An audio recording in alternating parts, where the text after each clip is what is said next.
नमस्कार, ताल ठोक के देख रहे हैं आप। शाम के 5 बजे मैं हूं आपके साथ रोहित सरदाना और आज हम आ चुके हैं आगरा के शहीद स्मारक पार्क। आज रात 8 बजे वोटों की बारात लाइव यहीं से होगा। जनता और नेताओं के सीधे संवाद को आप देख सकेंगे।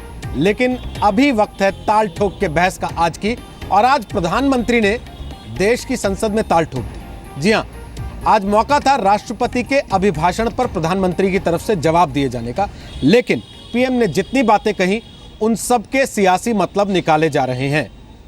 प्रधानमंत्री ने उत्तर प्रदेश के चुनाव की एक रैली में विपक्ष को और उसके नेताओं को स्कैम का नाम दिया था, जिसके जवाब में राहुल गांधी ने स्कैम की परिभाषा दे दी थी कि हमारे लिए स्कैम का मतलब है सेवा, करेज, एबिलिटी और मोडेस्टी। तो पीएम ने आज संसद में ही सवाल उठा दिया कि जो विपक्ष स्कैम में सेवा देखता हो उससे भला देश की बेहतरी की उम्मीद आप कैसे कर सकते हैं। प्रधानमंत्री ने आज संसद के अंदर कांग्रेस के परिवारवाद पर भी हमला बोला और आपातकाल पर भी। साथ ही उन्होंने यह भी कह दिया कि लोकतंत्र की ताकत ही है कि आज एक गरीब का बेटा भी इस देश का प्रधानमंत्री बनके संसद में भाषण दे रहा है। राहुल गांधी ने क्या जवाब दिया? राहुल गांधी ने कहा कि प्रधानमंत्री ने अपने भाषण की शुरुआत भूकंप पर बात करके भूकंप पीड़ितों का मजाक उड़ाया है, एक प्राकृतिक आपदा का मजाक उड़ाया और विपक्ष के सवालों का जवाब प्रधानमंत्री ने नहीं दिया। लेकिन इस सब के बीच हमारा आज का सवाल यह कि क्या वाकई प्रधानमंत्री ने देश की संसद को उत्तर प्रदेश के चुनावी रण के लिए इस्तेमाल कर लिया? क्या उन्होंने देश की संसद के अंदर खड़े होकर एक चुनावी भाषण दे दिया? सवाल तो यह भी है कि क्या घोटालों को देश सेवा का नाम दिया जा सकता है? और क्या कोई भी राजनीतिक पार्टी ताल ठोक के यह कह सकती है कि वो परिवारवाद को बढ़ावा नहीं देती है? तो आज की बहस इन्हीं सब सवालों पर। कल्याण जी, this is not the way. Please take your seat. It has been said, madam, kindly allow me.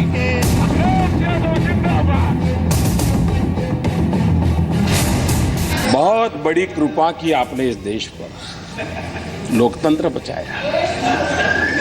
कितने महान लोग हैं, लेकिन अध्यक्षा जी, उस पार्टी के लोकतंत्र को देश भली भांति जानता है। पूरा लोकतंत्र एक परिवार को आहूत कर दिया गया है। सर्विस गरीब लोगों के लिए। सी का मतलब करेज, बहादुरी, सच्चाई बोलने की। ए का मतलब एबिलिटी, वायदे पूरे करने की क्षमता। और एम का मतलब मॉडेस्टी, इस बात को मानना कि सब में कुछ ना कुछ कमी होती है। आखिर भूकंप आ ही गया।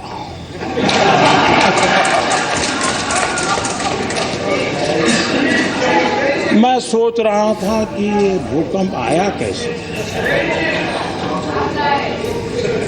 क्योंकि धमकी तो बहुत पहले सुनी थी।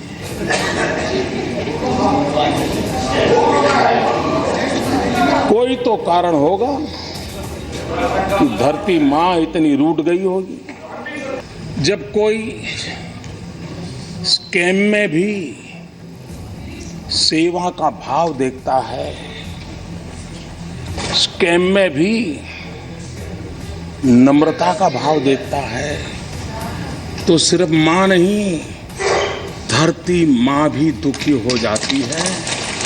और तब जाकर के भूकंप आता है। स्कैम का मतलब था समाजवादी, कांग्रेस, अखिलेश। और मैंने कहा भाई, हमारी बुआ का नाम क्यों जोड़ दिया, ये बताओ पहले तो। अरे बुआ से तो इनके रिश्ते बहुत करीब के रहे हैं। आप जानते होंगे, बताओ रक्षाबंधन किसने मिलके मनाया? और उत्तर प्रदेश में 3 बार मिलके सरकार बनाई। प्रधानमंत्री श्री नरेंद्र मोदी को ये भी जरूर बताना चाहिए कि इन्होंने अपने चहेते ललित मोदी, विजय माल्या व मध्य प्रदेश भाजपा सरकार का बड़ा व्यापम घोटाला एवं अनेक और घोटालों में फंसे अपने नजदीकी लोगों को अभी तक भी इन्होंने क्यों बचाया हुआ है? Quite a arrogant reply. Oh, he could have used this window of opportunity to present his vision for the country and clarity for the country and also the perspective for the country. Perhaps he lost his life's opportunity. ताल ठोक के आज का पहला सवाल, क्या घोटाले को सेवा बताने से भूकंप आया? दूसरा सवाल, कांग्रेस के घोटाले देश सेवा कैसे हो गई? तीसरा सवाल, यूपी में परिवारवाद वर्सेस गरीब का बेटा की चुनावी लड़ाई है। चौथा सवाल, क्या यूपी में अखिलेश राहुल का साथ सुविधा का समाजवाद है? और ताल ठोक के आज का पांचवा सवाल, संसद में क्या पीएम ने चुनावी भाषण दिया? तो सुना आपने किस तरीके से सियासी बयानबाजी पिछले कुछ दिन से चल रही है उत्तर प्रदेश के चुनाव के मद्देनजर, और क्या प्रधानमंत्री ने आज देश की संसद को यूपी के चुनावी रण को संबोधित करने के लिए इस्तेमाल कर लिया। हमारे साथ बात करने के लिए आज चार खास मेहमान हैं। हमारे साथ संबित पात्रा हैं, वो बीजेपी के प्रवक्ता हैं, पेशे से डॉक्टर हैं, आपको बता दें, और पार्टी की सेंट्रल कमेटी में उड़ीसा से आते हैं। हमारे साथ सुधींद्र भदौरिया हैं, वो बीएसपी के नेता हैं, प्रवक्ता के तौर पर टीवी डिबेट्स में बीएसपी का पक्ष वो रखते हैं। वैसे दिल्ली यूनिवर्सिटी से उन्होंने कानून की पढ़ाई की है।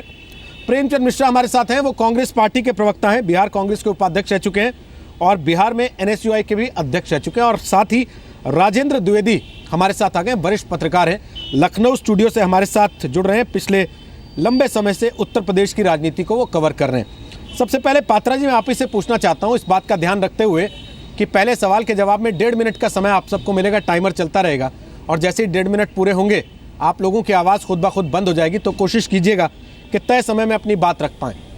देश की संसद में राष्ट्रपति के अभिभाषण पर जवाब देने का मौका था और प्रधानमंत्री एड्रेस कर रहे थे यूपी की जनता को, चुनावी जुमले हो रहे थे वहां पर भी।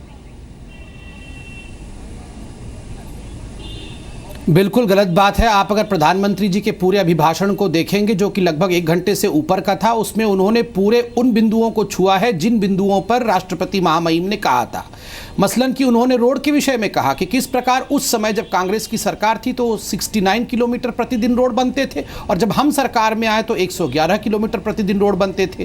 फिर किस प्रकार भ्रष्टाचार पे अंकुश लगाया गया, उस पर भी प्रधानमंत्री जी ने कहा कि जो डायरेक्ट बेनिफिट ट्रांसफर है उसके माध्यम से 1,36,000 करोड़ रुपए हमने बचाए। उन्होंने यह भी कहा कि कैसे बिचौलियों को जो फायदा मिलती थी पिछले सरकार के समय, वैसे 4 करोड़ राशन कार्डों को किस प्रकार हमने पकड़ा और पकड़ने के कारण गरीबों को लाभ हुआ। नेशनल ऑप्टिकल फाइबर के लिए जो ऑप्टिकल फाइबर बिछाई जाती हैं उसमें किस प्रकार से पिछले सरकार के समय मात्र 59 गांव तक पहुंचा था और वह भी एंड यूजर तक ऑप्टिक्स नहीं पहुंचा था। हमारे सरकार के समय 76,000 गांव तक ये पूरा विषय पहुंचा। तो पूरे समग्रता के साथ सभी नीतियों के विषय में उन्होंने बात की। उन्होंने यह बात की कि नीति और नीति तो हमेशा ही होता है, अगर नीयत सही हो तभी जाके नीति को हम लगा पाते हैं, नीति का उपयोग कर पाते हैं और उस नीति के उपयोग से जनता का भला होता है। बिंदुशः उन्होंने हर विषय पर अपनी टिप्पणी की और जिन जिन विषयों पर राष्ट्रपति महामहिम ने अपने विषय को रखा था उन सब विषयों को उन्होंने स्पर्श किया, कुछ उत्तर भी दिया। जैसे कि खड़गे साहब ने आरोप लगाए थे कि लोकतंत्र की रक्षा कांग्रेस ने की थी तभी वो प्रधानमंत्री हैं। मोदी जी ने कहा बिल्कुल नहीं। पात्रा जी 1.5 मिनट हो गया आपका। पात्रा जी 1.5 मिनट हो गया आपका। मैं वापस आऊंगा आपके पास जब आपका वापस समय आएगा दोबारा। आपने कहा कि सारे बिंदुओं को छुआ जिसमें राष्ट्रपति ने जिक्र किया था। राष्ट्रपति ने स्कैम का जिक्र नहीं किया था सर, राहुल गांधी ने किया था, चुनावी रैली में किया था। भूकंप का जिक्र नहीं किया था सर राष्ट्रपति ने, राहुल गांधी ने किया था, पिछले समय किया था संसद के सत्र के दौरान, जिस पर आज उन्होंने टिप्पणी की, जिसके साथ शुरुआत की। प्रेमचंद मिश्रा जी, स्कैम में भी सेवा हो सकती है क्या?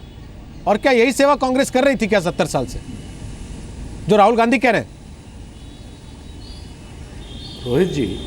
रोहित जी, आज प्रधानमंत्री जी के भाषण को सुनकर यही लगा कि प्रधानमंत्री होना और प्रधानमंत्री पद की गरिमा और योग्यता का ख्याल रखना दोनों दो चीज़ है। राहुल गांधी ने जिस तरह से मोदी जी ने SCAM का अलग अलग डिफिनेशन बताया, तो वो उनके लेवल का चीज़ था, तो उन्होंने 2 पार्टी का नाम दे दिया, 2 नेताओं का नाम दे दिया। जब राहुल जी की बारी आई तो उन्होंने अपने हिसाब से बताया उनके लिए SCAM का क्या मतलब हो सकता है, इन शब्दों को वो किस रूप में देखते हैं। उन्होंने एक पॉजिटिव तरीके से बताया और उसको लेकर आप रात में आए उत्तराखंड के भूकंप को जोड़ देना कि देखिए क्या भूकंप आया, उसका भी मजाक उड़ाना, मैं समझता हूँ इससे ज़्यादा शर्मनाक और हल्की बातें प्रधानमंत्री के स्तर से इस देश ने कभी नहीं सुना होगा, खासकर वो भी संसद में।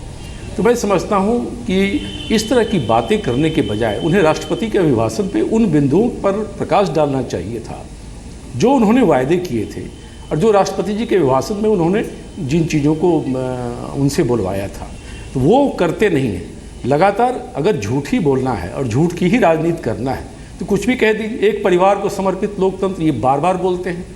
अरे हमने तो हमारे परिवार से तो सिर्फ 3 व्यक्ति, जिसको आप परिवार कहते हैं, 3 व्यक्ति प्रधानमंत्री बने और 3 व्यक्ति कांग्रेस के अध्यक्ष बने। आज तक 53 कांग्रेस प्रेसिडेंट बने, 53। 50 लोग कौन थे? वो गैर गांधी परिवार के लोग। सर समय जवाब दे गया है, 1.5 मिनट पूरा हो गया आपका। अगले पक्ष में आपके पास आऊँगा, जब तक आप अपनी बात और रखिएगा। भदौरिया साहब, आपका कमेंट। क्या पीएम उत्तर प्रदेश की चुनावी रैली कर रहे थे संसद से? आपको भी लगता है ऐसा? देखिए, उत्तर प्रदेश का चुनाव निस्संदेह इस समय सबसे महत्वपूर्ण इस समय मुद्दा है, पूरे देश की जनता के सामने है और ख़ास तौर से उत्तर प्रदेश के लोगों के सामने है। प्रधानमंत्री जी की पार्टी और समाजवादी पार्टी और उनके सहयोगी जुमलों के आदी हो गए हैं। इनकी सरकार समाजवादी पार्टी की पिछले 5 वर्ष से चल रही है। किसान आत्महत्या कर रहे हैं उत्तर प्रदेश में, नौजवान रोजगार के लिए भटक रहा है, महिलाएं असुरक्षित हैं, गैंग रेप जैसी घटनाएं हर जिले हर कस्बे में हो रही हैं। इसी तरह से वहाँ बुनकर मजदूर परेशान हैं। जहाँ तक प्रधानमंत्री जी हैं, वो तो संसद में भी और संसद के बाहर भी कहते हैं जो हमने चुनाव में कहा था वो सब जुमले थे, और इसी तरह के जुमले में दोनों लोग उलझे हुए हैं। जमीन पर काम हो रहा है तो बहुजन समाज पार्टी बहन मायावती जी के नेतृत्व में इस समय गांव-गांव में बूथ पर हमारे लोग मुस्तैद हैं। इसीलिए उत्तर प्रदेश के अंदर लोग कह रहे हैं काहे पड़े हो चक्कर में, कोई नहीं है टक्कर में बहन मायावती जी के सामने। और इन लोगों के जुमलों का जवाब उत्तर प्रदेश की जनता 2017 में अब जो चुनाव हो रहा है उसके अंदर पूरी तरह से देगी और बता देगी कि 4 बार नहीं 5वीं बार भी बहन मायावती जी इस प्रदेश की मुख्यमंत्री इसलिए बनेंगी क्योंकि 4 बार में न दंगा हुआ, न वहाँ गुंडागर्दी हुई। और विकास के तौर पर जहां आपका स्टूडियो है यमुना एक्सप्रेसवे पे जाइए, पूरे दुनिया के लोग आते हैं तो कहते हैं कि इस तरह का बेहतरीन एक्सप्रेसवे अमेरिका यूरोप में ही दिखाई देता है, एशिया में तो नहीं दिखाई देता। ठीक सर, ठीक है सर, ठीक है सर, समय पूरा हो गया। वापस आता हूं आपके पास। राजेंद्र द्विवेदी जी, आपने तीनों की बात सुन ली, आपने प्रधानमंत्री का भाषण भी सुना होगा। प्रेमचंद मिश्रा जी कह रहे हैं प्रधानमंत्री पद की गरिमा को गिरा दिया पीएम ने आज भूकंप वाली बात करके संसद के अंदर। तो राहुल गांधी जिस दिन कह रहे थे मैं बोलूंगा भूकंप आ जाएगा, उस दिन क्या संसद की गरिमा उठ रही थी, बढ़ रही थी? और आज प्रधानमंत्री वही बात दोहराते हैं तो संसद की गरिमा कम हो जाती है।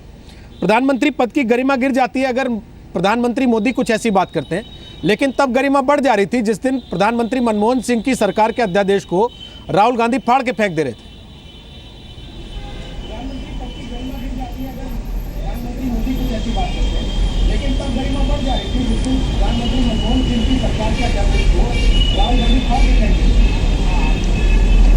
रोहित जी, मैं एक बात आपसे, हेलो द्विवेदी जी, मुझे सुन पा रहे हैं आप?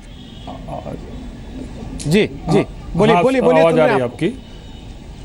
रोहित जी, मैं एक बात कहना चाहूँगा कि सारे राजनीतिक दलों का डिबेट में आरोप प्रत्यारोप का चरित्र एक जैसा हो गया है। जो सारे लोगों का आवाज़ जिस बात पे आप चर्चा कर रहे हैं, प्रधानमंत्री जी ने सदन में जो भी जवाब दिया वो राजनीति से तो प्रेरित था ही। चुनाव का, अब चूंकि चुनावी माहौल है और चुनाव से संबंधित सारे सवाल थे, सबसे बड़ा सवाल तो उन्होंने नोटबंदी पर जवाब उन्होंने दिया कि नोटबंदी पर जितने आरोप लग रहे थे, सबसे बड़ा इशू यूपी में नोटबंदी को लेकर है। जो लोग कह रहे हैं कि नोटबंदी से बेरोजगारी फैल गई, नोटबंदी से और तरह तरह की समस्याएं हो गई, लोग लाइन में लग गए, तो नोटबंदी का उन्होंने बहुत सलीके से अपना जवाब दिया और पक्ष रखा। जो चुनाव के परिप्रेक्ष्य में देखें या उसका पार्लियामेंट के जवाब में रूप में देखें, उन्होंने स्पष्ट रूप से उसका मनरेगा से उदाहरण देते हुए कहा कि मनरेगा में 1036 बार चेंज किए गए नियमावली, तो और जबकि लोग डाल चल रहे थे, मैं पात चलता, इसलिए नोटबंदी के कारण जो बार बार चेंज करना पड़ा। दूसरे प्रधानमंत्री के जितने भी भाषण थे, जवाब थे, वो सब चूंकि आरोप इस तरीके लगे रहे तो जवाब भी उसी परिप्रेक्ष्य में उन्होंने दिया। तो आरोप के हिसाब से जिस हिसाब से जवाब दिया, तो जवाब का उत्तर प्रदेश चुनाव के परिप्रेक्ष्य में अपने आप चीज़ें देखी जा सकती हैं। आज आ रहा था जवाब, जो जितने भी आरोप थे, कोई बहस या कोई ऐसा चीज़ डिबेट। ठीक सर, समय पूरा हो गया सर, 1.5 मिनट का। वापस आता हूं आपके पास। प्रेमचंद मिश्रा जी, मेरा सवाल जो मैंने इनसे पूछा था शायद उन तक आवाज़ नहीं गई, आप तक आई होगी। राहुल गांधी संसद में भूकंप लाएं तो वो बड़ा खुलासा है। प्रधानमंत्री कहें कि कल भूकंप आ गया था, शायद उसी वजह से तो नहीं आया, वो भावनाओं को चोट पहुंचाता है। ये डबल स्टैंडर्ड क्यों है सर? रोहित जी, ये डबल स्टैंडर्ड नहीं है। As a citizen of India सोचिए, राहुल जी ने जब कहा था कि सदन में उनको बोलने नहीं दिया जा रहा है, मैं अगर कुछ बातों को रखना चाहता हूं, मेरे मन में रखना चाहता हूं जिससे राजनीतिक तौर पे भूकंप आएगा, वो भूकंप पॉलिटिकल भूकंप माने एक हलचल होगी, एक कहीं न कहीं उस पर चर्चा होगी, जिसको आप राजनीतिक शब्द में और भी कुछ नए नाम से कह सकते हैं। लेकिन कल रात में तो वाकई में भूकंप आया है। आज कल्पना करिए, अगर उस भूकंप, भगवान की कृपा ही कोई कैजुअलिटी नहीं हुई, अगर कुछ डेथ हुई होती, तो क्या प्रधानमंत्री ऐसे ही शब्दों का प्रयोग करते उस भूकंप को लेकर?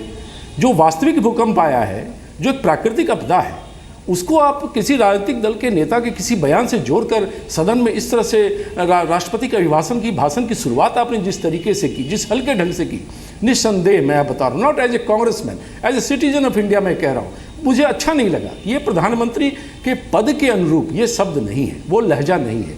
आपको बोली आलोचना शालीनता पूर्वक भी आप कर सकते हैं, लेकिन आपको अगर ये लगता है कि हम सिर्फ हर चीज़ का मजाक उड़ा के ही बात करना है और राजनीति के स्तर को इतना नीचे ले जाना है, तो ये बहुत ही दुर्भाग्यपूर्ण है भारतीय लोकतंत्र के लिए। मैंने ऐसा क्या होता है सर? बार बार वो एक परिवार अपनी सरकार के प्रधानमंत्री का अध्यादेश फाड़ देना, एक परिवार को लेकर बार बार ये आरोप लगाते हैं, वो हल्की बात नहीं थी क्या सर? करिए ना। या इस देश के सिख दंगे जब हुए सर, हजारों लोग काट मारे गए, तब ये कहना कि बड़ा पेड़ गिरता है तो छोटे धरती हिलती है, ये सारी चीजें सर आप इनको राजनीतिक मायनों में देखते हैं, इनको आप राजनीतिक मायने समझाने लगते हैं। अभी संबित पात्रा के पास जाऊंगा, वो इसकी बात के राजनीतिक मायने समझाने लगेंगे। हम लोग का क्या होगा सर? आप लोग तो सब अपने अपने राजनीतिक मायने बता के निकल जाते हैं। जनता बेवकूफ बनती है, बाद में हिसाब लगाती रहती है कि हमको सहला के गए कि गाली दे के गए। नहीं, राजीव जी ने क्या कहा सुन लीजिए। नहीं, आप अगर आप नहीं सुनना चाहते हैं, एक तरफा बोलना चाहते हैं तो बोलिए, लेकिन जब आपने इंदिरा जी की हत्या तक को भी इसमें शामिल किया है तो 10 सेकंड मुझे। मैं तो सुन ही रहा हूं सर, मैं तो सुनने के लिए बैठा हूं। कहना था, मैं तो सुनने के लिए बैठा हूं सर आपको। मैं तो साथ में ये भी कह रहा हूं, स्वाभाविक आप दोनों लोग तो बोल के निकल जाएंगे सर। जनता समझ ही नहीं पाती है कि हमको सहला रहे हैं कि गाली दे रहे हैं। जनता खूब समझ रही है, जनता समझ रही है, जनता चीजों को अच्छी तरह से समझ रही है। इसलिए मैं आपसे कह रहा हूं, झूठ की राजनीति, हर चीज में झूठ और व्यंग और मजाक कर देना, यह प्रधानमंत्री को शोभा नहीं देता। मैं तो ये कह रहा हूं, आप बार बार एक परिवार पर बोल रहे हैं ना। प्रधानमंत्री जी बोलते, पूरी बीजेपी बोलती है, अभी पात्रा जी शुरू कर देंगे कुछ देर के बाद। 53 कांग्रेस प्रेसिडेंट हुए हैं, जिसमें से सिर्फ 4 एक परिवार के हैं। 49 कांग्रेस प्रेसिडेंट कौन है? जो गैर गांधी परिवार के हैं, लेकिन फिर भी जबरदस्ती एक परिवार को समर्पित लोकतंत्र। 3 प्रधानमंत्री बने एक परिवार के, बाकी प्रधानमंत्री कौन है बताओ? कांग्रेस ने किस किस को प्रधानमंत्री बनाया? शास्त्री जी को हमने प्रधानमंत्री बनाया, क्या वो गांधी परिवार के थे? हमने नरसिम्हा राव जी को बनाया, गांधी परिवार के थे। सर जवाब भी, प्रधानमंत्री कांग्रेस बनाती है, देश की जनता बनाती है। जी को बनाया हमने। सर यही तो सवाल है सर, यही तो सवाल है कि कांग्रेस प्रधानमंत्री बनाती है या इस देश की जनता वोट देकर चुन के प्रधानमंत्री बनाती है? सर यही तो सवाल है, इस देश की जनता राजशाही में जी रही है कि लोकतंत्र में जी रही है? या कांग्रेस तय करती है या मैं और आप तय करते हैं जो वोट डाल के आते हैं? सर आप चूंकि आपको डर है, चूंकि इनको डर है उस परिवार से, इससे बार बार उस परिवार पर आते हैं। अरे राजनीति करिए, शालीनतापूर्वक आलोचना करिए, नीतियों पर बात करिए, क्या एक परिवार से? मैं जवाब दे सकता हूं रोहित जी? ठीक है, संबित पात्रा बोलिए, दीजिए जवाब। देखिए, मैं आपको याद दिलाऊं, कल जब मल्लिकार्जुन खड़गे जो कि विपक्ष के नेता है, एलओपी है, वो खड़े होकर बोले तो उन्होंने कहा कि एक ही परिवार से इतने लोगों ने कुर्बानी दी। नाम भी गिनवाया इंदिरा जी का, राजीव जी का, और उन्होंने कहा भारतीय जनता पार्टी के जो लोग उस तरफ बैठे, वहां से कौन सा कुत्ता भी है जिसने अपनी कुर्बानी दी? किस प्रकार से कुत्ते का संज्ञान तक हम सबको दे दिया, और यहाँ पर ये नाराज हो रहे उल्टे हम नाराज होने के बदले ये नाराज होने की एक्टिंग कर रहे हैं। दूसरी बात, जहां तक मजाक का विषय है, देखिए प्रधानमंत्री ने भी अपने इंटरव्यू में कहा था कि कुछ मजाकिया लहजा भी होता है। स्वाभाविक रूप से राहुल गांधी देखिए हल्की बात उन्होंने नहीं की, जिसको हल्के में लेना चाहिए उसको हल्के में ही लिया। राहुल गांधी जी को हल्के में लेना चाहिए, उन्होंने हल्के में लेके उस विषय को 5 मिनट कह के दरकिनार कर दिया। बाकी 1 घंटा जो कहा, आप याद रखिए इलेक्ट्रिसिटी के विषय में कहा कि 2014 में मात्र 2700 मेगावाट इलेक्ट्रिसिटी होता था। हम आए, हमारी नीयत ऐसी थी कि 2016 तक 9100 मेगावाट इलेक्ट्रिसिटी बनने लगा। कोल के बारे में बात की कि कोल के जो खदान होते थे वहां ट्रेन आती थी और दूर दूर के जगह तक लेकर जाती थी। हम सरकार में आए तो पास वालों को पहले पहुंचाया, जिसके कारण से 1300 करोड़ रुपए का ट्रांसपोर्टेशन खर्च बचा। एलईडी बल्ब के बारे में उन्होंने बताया कि 21 करोड़ एलईडी बल्ब पूरे देश में बांटा गया। कांग्रेस के समय एक एलईडी बल्ब 300 रुपए से 400 रुपए का था, अब मोदी जी के समय एक एलईडी बल्ब 30 रुपए से 40 रुपए का है। इससे 11,000 करोड़ रुपए देश को बचत हुआ। बताइए, राहुल गांधी को कोई सीरियसली नहीं ले रहा है। प्रेम जी, आप नाराज मत होइए, राहुल जी को कोई भी सीरियसली नहीं ले रहा है। बस उन्होंने भूकंप की बात की थी, राहुल जी भाषण की शुरुआत 2-4 मिनट पूरा संसद हंसा, बुला दिया गया। पात्रा जी एक बात बताइए, सुनिए मैं पात्रा जी एक बात बताइए। पात्रा जी मैं पहला सवाल पूछिए। प्रधानमंत्री संसद से चुनावी रैली कर रहे थे कि नहीं कर रहे थे? ईमानदारी से कहिएगा इस बात को। आपने जिस कमेंट का जिक्र किया मैंने नहीं किया, वो कल संसद की कार्रवाई से एक्सपंज हो गया था, आपको भी पता है। वरना कल भी उस पर डिबेट हुआ होता और आज भी होता, और कई दिन तक आप लोग इस देश में किसी चैनल पे और कोई डिबेट होने नहीं देते अगर संसद की कार्रवाई से वो शब्द नहीं हटाया गया होता। आप भी जानते हैं इस बात को। नहीं, ये तो अजीब विडंबना है कि मल्लिकार्जुन खड़गे ये कह दे कि खून बह जाएगा, अगर हमारी बात नहीं मानेगी तो उसको एक्सपंज कर दिया जाएगा और उस पर डिबेट नहीं होगा। वही अगर भारतीय जनता पार्टी का कोई व्यक्ति कह देता तो अभी तक पता नहीं क्या इंटॉलरेंस का सब अवार्ड वापसी वाले आगे होते। अभी अवार्ड वापसी चल रही होती, डिबेट भी अवार्ड वापसी पे हो रही होती है। और हमें कुत्ता कह दे तो ठीक है, हम तो बैठ जाएंगे चुपचाप, भैया बोल लो हमारा क्या है, उस पर कुछ डिबेट नहीं होना चाहिए, वो एक्सपंज हो गया। हम कुत्ते बन जाते हैं तो वो एक्सपंज, और हमारे तरफ से कोई बोल देता है तो वो एकदम सुबह से शाम तक चाहता हूं सारे अवार्ड वापसी वाले आ जाएंगे। भारत के लोग, नहीं, मैं बीच में नहीं बोल रहा था सर, सुनिए भदौरिया जी बोलिए। मैं बीच में नहीं बोल रहा। देखिए ऐसा है, मैं बीच में नहीं बोल रहा था, सुन तो लीजिए पहले, बोलिए भदौरिया जी। इतना इंटॉलरेंस काहे को है? नहीं, अगर आपने मुझसे कहा तो मैं ये कहना चाहता हूं और हमारे डिबेट भी ना हो, ये कमाल है। ये अब इनको कहिए कि थोड़ी देर सुन भी लें, ये केवल बोलते ही रहेंगे। मैं ये कह रहा हूं इनको बड़ा इस समय, सुन लीजिए ना एक बात, आप बोल रहे थे तब तो कोई नहीं टोक रहा था ना, सुनिए ना एक बार।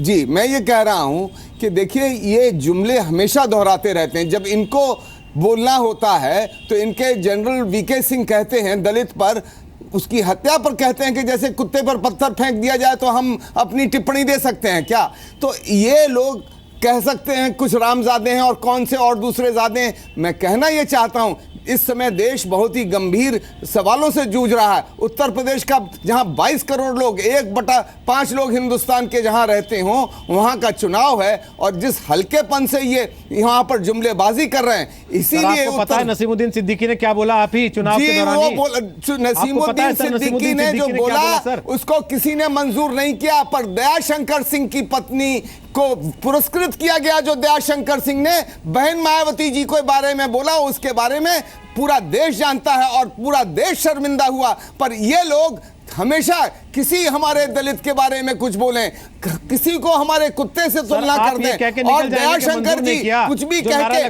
और ये दयाशंकर जी को ये संरक्षण देते रहे। सर दयाशंकर जी को सर तिलक तराजू और तलवार इनको मारो, तिलक तराजू और तलवार उन लोगों के लिए कहा गया जिन्होंने 2,500 वर्षों तक हमारा उत्पीड़न किया, दलितों का, पिछड़ों का, उत्पीड़न किया। आज भी जिस तरह से मुजफ्फरनगर जब ऐलान करते हैं उम्मीदवारों का तो बताते हैं 97 मुसलमान, 87 दलित, इतने ओबीसी, फिर कहते हैं बहुजन हिताय बहुजन सुखाय। जी हाँ, सर आप तो टिकट भी बांट के देते हैं जात में, इसलिए कहते हैं बहुजन सुखाय कहाँ गया उसमें? सर देखिए इसलिए कहते हैं क्योंकि 403 की सूची में इनके एक मुसलमान नहीं है, और कहते हैं हम सबका साथ सबका विकास कर रहे हैं। हम सबका साथ सबका विकास कर रहे हैं क्योंकि हमारे पार्टी के अंदर सबके लिए स्थान है, चाहे आदमी को टिकट दीजिए ना, चाहे मुस्लिम है, जाति को, धर्म को टिकट क्यों देते हैं? उम्मीदवार को टिकट दीजिए कि उसकी जात को टिकट देते हैं आप? सबको टिकट दिया है, इन लोगों ने क्यों नहीं दिया? ये प्रश्न पूछिए ना। क्या ये उत्तर प्रदेश में जहां 20% मुसलमान रहते हैं एक भी टिकट के हकदार नहीं है? ये भारतीय जनता पार्टी को जवाब देना होगा। मैं इसलिए इस बात को कह रहा हूं, एक परिवार है 42 लोगों का, केवल समाजवादी पार्टी अपने सैफई परिवार तक सीमित है और ये एक धर्म की राजनीति करते हैं। इसीलिए उत्तर प्रदेश के लोग उकता गए हैं इन दोनों पार्टियों से, और एक केंद्र में सरकार चल रहा है, एक प्रदेश में। इसीलिए एक बेहतर विकल्प जिसने 4 बार सरकार चलाई हो, सबको न्याय दिया हो, उसी को फिर 5वीं बार चुनेंगे। आज अखिलेश यादव ने जो बातें कही हैं उस पर भी आपको जवाब देना पड़ेगा कि आज तो आप एक दूसरे पर आरोप लगा रहे हैं, लेकिन आप ही लोगों ने गठबंधन किया था बीजेपी के साथ। और मजे की बात यह है कि कांग्रेस और समाजवादी पार्टी जो आज गठबंधन में है, जिसमें यह मजाक बनाया जा रहा है कि राहुल गांधी के कैरियर को अखिलेश की साइकिल के कैरियर का सहारा है, वो भी 2 हफ्ते पहले तक एक दूसरे पे खुलकर आरोप लगाते थे। कांग्रेस का तो नारा ही था 27 साल यूपी बेहाल। और संबित पात्रा, प्रधानमंत्री ने संसद में जो बातें कही उसमें भी उनका निशाना उसी तरफ था। प्रेमचंद मिश्रा जो सफाई दे रहे हैं, आप दोनों पार्टियों को वो रास नहीं आ रही, ना बहुजन समाज पार्टी को और ना ही भारतीय जनता पार्टी को। और अखिलेश यादव का निशाना भी इसी पर था। वो बुआ जी कहते हैं मायावती को, और कहते हैं कि इनका गठबंधन किससे हुआ। आप लोग भी रास्ते खुले रख के चल रहे हैं क्या आगे के लिए? बिल्कुल बिल्कुल नहीं। बड़े स्पष्ट शब्दों में हमारे पार्टी के तमाम नेताओं ने कहा है कि किसी प्रकार का गठबंधन उत्तर प्रदेश में नहीं होगा। बहुमत के साथ भारतीय जनता पार्टी की सरकार बनेगी और हम जनता का वहां सेवा करेंगे। इसमें किसी प्रकार का कोई संशय नहीं। पात्रा जी आपको याद है ना, इसी प्रोग्राम में कांग्रेस के प्रवक्ता बड़े ताल ठोक के कह के गए थे, इस्तीफा ले लीजिएगा मुझसे अगर गठबंधन हो जाए समाजवादी पार्टी से। तो याद होगा आपको, या मैं नाम बता के याद दिलाऊं? आज आप भी वैसी गलती कर रहे हैं लगता है। हाँ, फिर आप बाद में कहेंगे राजनीति अनिश्चितताओं का कार्यक्रम होती है, मुझे याद है की तरह। नहीं, मैं ऐसा कुछ भी नहीं कहूंगा, मगर मैंने बड़े स्पष्ट शब्दों में कहा कि हमारे नेताओं ने कहा है कोई गठबंधन नहीं होगा। देश हित में आप महबूबा मुफ्ती से गठबंधन कर सकते हैं, जब हम अच्छा काम कर रहे हैं। मायावती से क्यों नहीं करेंगे फिर? देखिए, नहीं, मैं बता रहा हूं, जहां तक कि कश्मीर का सवाल है, एक बात यहां बड़े मैच्योरिटी के साथ समझने की आवश्यकता है। कश्मीर में 28 और 25 सीटें मिली। कश्मीर को अनिश्चितताओं में ढकेलना नहीं चाहिए, क्योंकि कश्मीर के आज देखिए, कश्मीर को लेकर पाकिस्तान ने अपने पार्लियामेंट में एक रेजोल्यूशन पास किया है। अगर वहां किसी प्रकार की इंस्टेबिलिटी रहेगी, किसी प्रकार का भी वहां द्वंद्वता रहेगा, तो स्वाभाविक रूप से कश्मीर के लिए अच्छी बात नहीं है। कश्मीर को डेवलपमेंट के पथ पे सबको मिलकर, सभी पॉलिटिकल पार्टीज को अपनी द्वंद्व को छोड़कर वहां आगे बढ़ाना चाहिए। अगर 25 और 28 सीट मिलता है तो क्या कश्मीर पे गवर्नेंस ही नहीं होनी चाहिए थी? आज भी वैचारिक रूप से हम और पीडीपी अलग हैं। हम केवल कॉमन मिनिमम प्रोग्राम को लेकर आगे बढ़ रहे हैं। उसको उत्तर प्रदेश से, कश्मीर और उत्तर प्रदेश को जोड़ के नहीं देखना चाहिए। सर ठीक है, मैंने मान लिया आप यूपी में गठबंधन नहीं करना चाहते। प्रेमचंद मिश्रा जी, 27 साल यूपी बेहाल, हमारी मुख्यमंत्री की कैंडिडेट होंगी शीला दीक्षित। सब काम में बड़ी जल्दी की थी आपने, जल्दबाजी में हो गया था, समझ नहीं पाए थे, देर लगी है जानने में कि अकेले अपने बस का नहीं है या क्या? राजनीति में कई बार परिस्थितियां बदलती हैं। जिस समय सितंबर में एक कार्यक्रम हमने आरंभ किया था और जब हमने ये स्लोगन दिया था, तो 27 साल में क्या सिर्फ समाजवादी पार्टी की ही सरकार रही है? कल्याण सिंह भी मुख्यमंत्री थे, बीजेपी सत्ता में रही, बसपा सत्ता में रही, समाजवादी पार्टी सत्ता में रही। हमारे स्लोगन का मतलब था कि 27 साल से कांग्रेस सत्ता से बाहर है, हम उत्तर प्रदेश की स्थिति को बदलना चाहते हैं। हमने एक मुख्यमंत्री का चेहरा दिया, लेकिन बाद में परिस्थिति तो ऐसी कौन सा आप सत्ता में आएंगे तो मुख्यमंत्री आपका होगा? वैचारिक स्तर पर समान विचारधारा के लोग, सीट मुश्किल से मिली है आपको, पूरा करने दीजिए समान विचारधारा के लोग। गठबंधन जीत जाता है तो मुख्यमंत्री आपका आदमी होगा सर। प्लीज कौन सी शीला दीक्षित मुख्यमंत्री हो जाएंगी सर? सुनने दीजिए ना, जिन्होंने विकास की परिभाषा दिल्ली को दी है, अब वो शीला दीक्षित तो मुख्यमंत्री नहीं होंगी ना सर? जो क्या क्या आपने आगे रखा था उनको बोलिएगा सर, मैं रोक नहीं रहा हूं, लेकिन मैं सिर्फ ये चीज जानना चाहता हूं सर। मतलब हम वोटर बेवकूफ हैं, प्रतिबंध लगा रहे हैं, वोटर बेवकूफ है सर, इसका मतलब हम कैसे? मैं आ रहा हूं ना, आपको जवाब दे रहा हूं, मुझे पहले आप लोग एक दूसरे को गाली देते हैं, मैं बोल रहा हूं, मुझे बोलने करके चल देते हैं और हमको ये बताने लगते नहीं, प्लीज बोलने दीजिए। मैं जो कह रहा हूं, आप मुझे बीच में टोकते हैं। आप इस तरह से संबित पात्रा को कभी नहीं टोकते हैं, आप सिर्फ मुझे टोकते हैं। मुझे बोलने दीजिए, मैं आ रहा पूरा कर रहा हूं ना सर।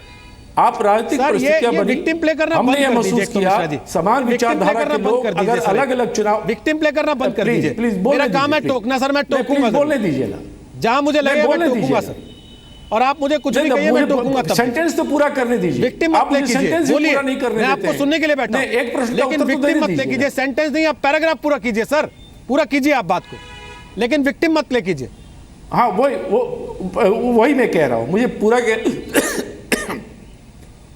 हमने ये महसूस किया कि अलग अलग फ्रंट पर अगर समान विचारधारा के लोग लड़ेंगे तो मतों का विभाजन होगा, हो सकता है उसका फायदा भारतीय जनता पार्टी को मिल जाए।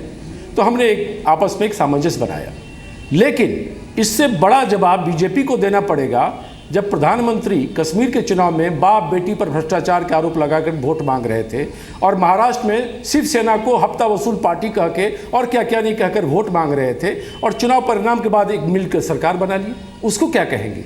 यह उससे पवित्र गठबंधन हमने किया, हमने चुनाव पूर्व ही एक साथ आप खुद सवार एक सामने एक एजेंडा दिया, हम दोनों युवा चेहरे सामने ला रहे हैं, ये हमारा एजेंडा, ये हमारा फेस है। आज बीजेपी का कौन नेता, लेकिन भारतीय जनता पार्टी ने तो महाराष्ट्र में और कश्मीर में वो करके दिखाया प्रधानमंत्री ने, जिनके ऊपर भरोसा नहीं कर सकते। हमने तो कम से कम इतनी ईमानदारी बरती कि हम चुनाव से पहले ही कि नहीं, अब हम एकजुट होकर चुनाव लड़ेंगे। इसलिए बीजेपी को जवाब देना चाहिए कि वो अवसरवादी राजनीति करने के लिए कितना उतावला रहती है। और ठीक कहा आपने, कोई बड़ी बात नहीं, कल को ये फिर स्थिति बनेगी तो हो सकता है बहन जी से हाथ मिला लें, इसमें कोई दो मत नहीं। पॉइंट क्या है, आज जिस विषय पर आप चर्चा कर रहे हैं रोहित जी, मैं एक पॉइंट कहना चाहता हूं जो मुझे फील हुआ शेयर करना चाहिए, क्योंकि पात्रा जी ने बहुत सारे डेवलपमेंट की बात गिना दी है मोदी जी के तरफ से। मनरेगा को लेकर उन्होंने कहा कि 10,000 करोड़ मैंने बढ़ाया और कांग्रेस ने 3 साल में सिर्फ 300 करोड़ बढ़ाया था। यह भी एक झूठ है।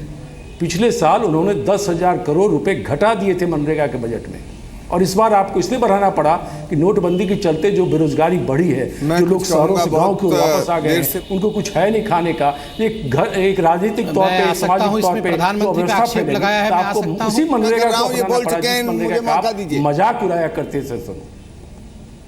क्या कुछ कहूं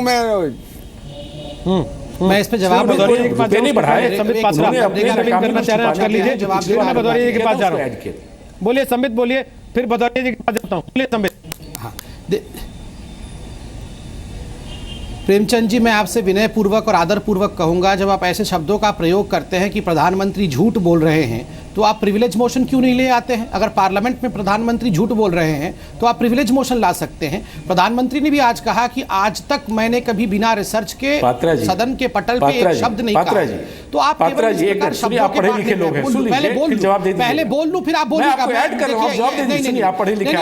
आप बोल दीजिएगा, ऐड कर लीजिएगा ना, मैं पूरा बोल लूं। नहीं, पिछले बार के बजट में, मैं पूरा पिछले बार के बजट उसके बाद आप मनरेगा के बजट में पढ़िएगा।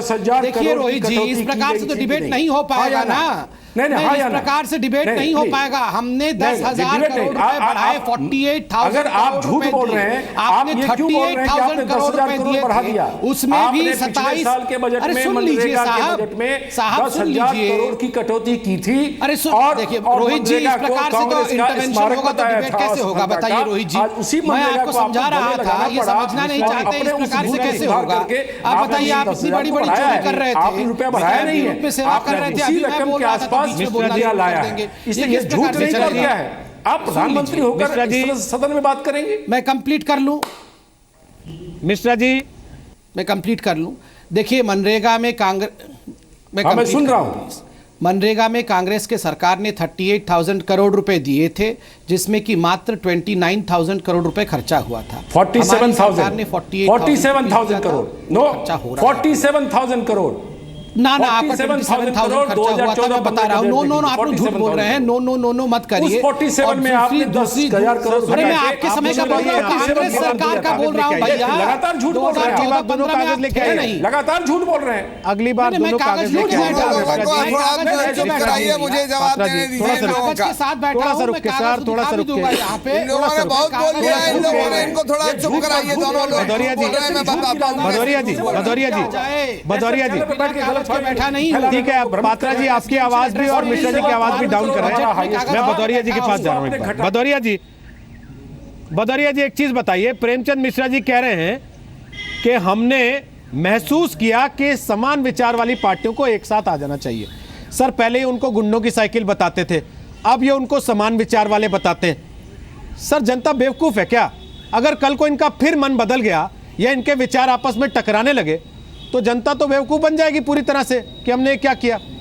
देखिए, और राजनीतिक पार्टियां हमेशा ये रास्ता खुला रख के चलती हैं क्या कि जहां मौका मिले वहां से यू टर्न मार लेंगे? देखिए, समान विचार का इनका इतिहास ये है कि अभी कुछ 1 साल भी नहीं हुआ जब नीतीश कुमार जी के साथ मोर्चा बनाया, यही समाजवादी पार्टी वहां पर मंच पर भाषण दे रही थी, और आज जो इसको मंच को सजा रहे हैं रामगोपाल यादव, उन्होंने कहा हम आत्महत्या कर लेंगे इसमें जाकर। ये वही लोग हैं जो आत्महत्या की बात उस समय कर रहे थे। और अब मैं बतला दूं, समाजवादी पार्टी हो चाहे ये बीजेपी हो, दोनों लोगों के गठबंधन को, ये देश में गठबंधन चला रहे हैं शिवसेना के साथ। और आप ही ने दिखाया, हार्दिक पटेल शिवसेना के कैंडिडेट बन रहे हैं चीफ मिनिस्टर के गुजरात में।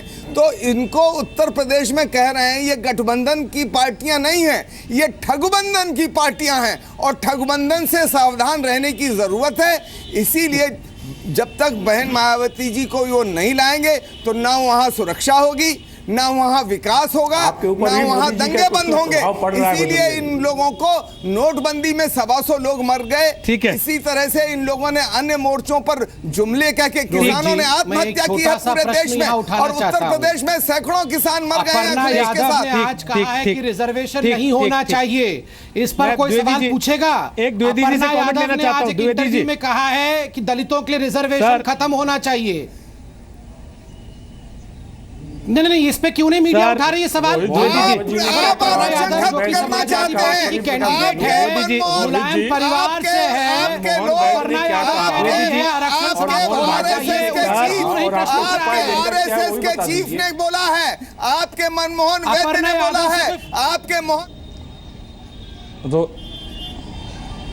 रोहित जी, द्विवेदी जी लास्ट कमेंट आपसे लेना चाहता हूं। रोहित जी बोलिए। हाँ, रोहित जी, मैं कहना चाहता हूं कि सारे करीब मैं 2.5 दशक से मैं राजनीति को देख रहा हूं, जितने लोग आरोप प्रत्यारोप लगा रहे हैं एक दूसरे पर, सभी एक दूसरे के साथ सहयोग करके सरकार भी बनाए हैं, चुनाव भी लड़े हैं। बीएसपी जो आज आरोप लगा रही है और 96 में कांग्रेस के साथ चुनाव लड़ी है, उसके पहले 89 में लोगों ने सरकार बनाई बीजेपी और जनता दल मिलके, उसके बाद 96, 98 जो पिछले 89 से लेके हर 1 साल बाद चुनाव होते थे, सब एक दूसरे के साथ जुड़े हैं। बेसिक चीज़ यह है कि आज जो लोग दूसरे भारतों पर बेसिक जो सबसे बड़ी समस्या है आज देश की, खास करके उत्तर प्रदेश का सबसे बड़ा दुर्भाग्य रहा कि पिछले 2.5 दशक में पूरा चुनाव जब भी आता है तो जाति और धर्म में होकर सिमट कर रख जाता है। आज उत्तर प्रदेश में जितनी भी दलों ने अपने टिकट बांटे हैं, विकास की सभी बात कर रहे हैं, लेकिन सभी ने टिकट को जो बांटा है वो जाति और धर्म के आधार पर बांटा है। और आज चुनाव आते आते फिर सारे मुद्दे जाति और धर्म में सिमट कर रह गए।